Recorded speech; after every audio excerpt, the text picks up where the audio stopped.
This is TVL. Welcome back, and my name is Frank. I like this shirt. A friend of mine traveled to Africa and bought this for me, and I love it. It's quite colorful, nice. Well, you're right. We're not here to talk about shirts today. We're here to talk about mics. You see, the way you hold your mic when you sing is very, very important, because remember, when you hold the mic, you're in a position of authority. All right? So, you want to pass a message across to your listeners, whether you're a speaker or a singer. They need to hear what you're saying. They need to understand. They need to hear clearly without straining their ears. Okay? So, you need to make sure that the sound is coming to them audibly. All right? The way we hold our mic is very important. I must emphasize that. You need to first of all understand what mic you're using. You need to know what mic you're using. You can ask the technical crew, find out what kind of mic you're using to know how to, move it around or something like that.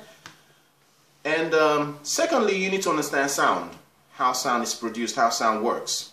Every sound is produced by a vibration. There's what we call vocal cords in your throat. Okay, so it produces sound by vibrating. Now, when air comes out of your lungs to your trachea or your windpipe, it causes these vocal cords to vibrate, and this vibration releases the sound energy. You don't hear this sound until it gets to your ears. This energy gets to your ears, okay? This energy travels through particles, okay?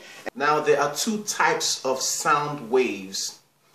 There is the transverse wave and there is the longitudinal wave. Now, sound waves are longitudinal waves. The way you hold your mic is very important. Now, here's the second thing. You need to understand what kind of mic you're using, because I've seen people hold mics like this. You see, or hold it like this. And some hold it like this. Well, it depends on the mic, okay? No one is, I wouldn't say anyone is wrong, but it depends on what mic it is. Now, if it's there are two types of mics, okay? You need to understand basically there are two types of mic as a singer you need to know about. The first one is omnidirectional. Omnidirectional. That prefix omni means all, every. So it collects sound from all directions, okay? So you see this way, the way this mic is designed, an omnidirectional mic will collect sound from any direction. So even if you put it like this, sideways like this, it's going to collect sound from the side.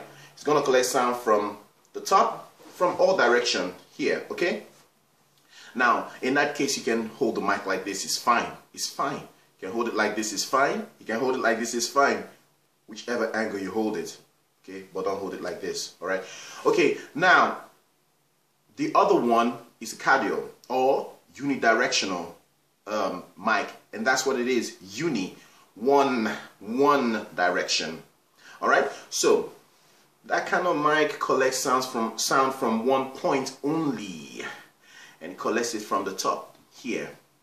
So if you hold a mic like this, your words will be fading out. Your words or your speech won't be loud enough, or your singing won't be loud enough, and people will be straining their ears to hear you, and you'll be able to convey your message, and you want to connect with your audience. Come on, you gotta hold it properly. You gotta find out what mic it is and hold it properly. So unidirectional, the best way to hold a unidirectional cardio mic is like this, because sound, like I said, travels from left to right, parallel, okay, longitudinal.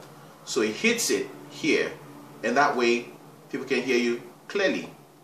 All right, and sound comes out with air, okay? So we have the oral cavity, which is your mouth, and we have the nasal cavity, which is your nose. So you may want to know this. When you sing,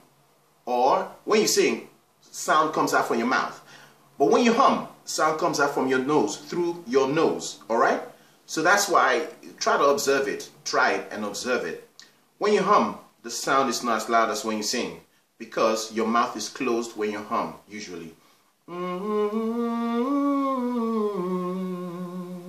So when you put it like this, the sound is coming through here, so it's far All right, unless you want to put it like this, but that would be ridiculous. Say, okay, so just want to let you know that. Now you can use a mic as an effect. For instance, you can produce a sustained note like and you want to add an effect to it. You can produce that note and remove the mic slightly away from you and put it back, because the sound is coming from here. You remove it and put it back. It's stronger here, this direction, okay?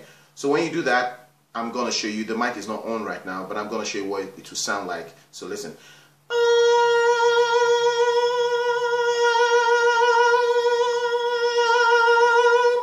Okay, so that's a good effect. Also, the way you produce your sound when you're singing with technique depends on how you position or how far or close your mic should be. For instance, if I'm singing in my chest voice, you are my sunshine, my only sunshine. It's okay to hold it here. When I go something like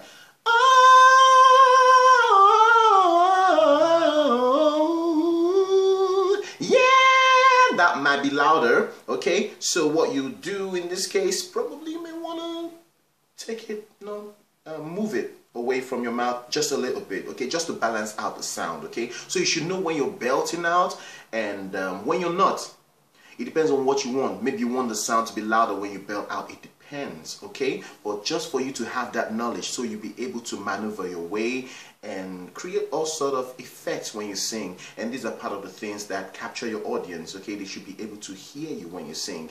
I hope you've learned something from this, because I've seen so many cases where people hold the mic in the wrong position and they wonder why they're not connecting with their audience, okay? So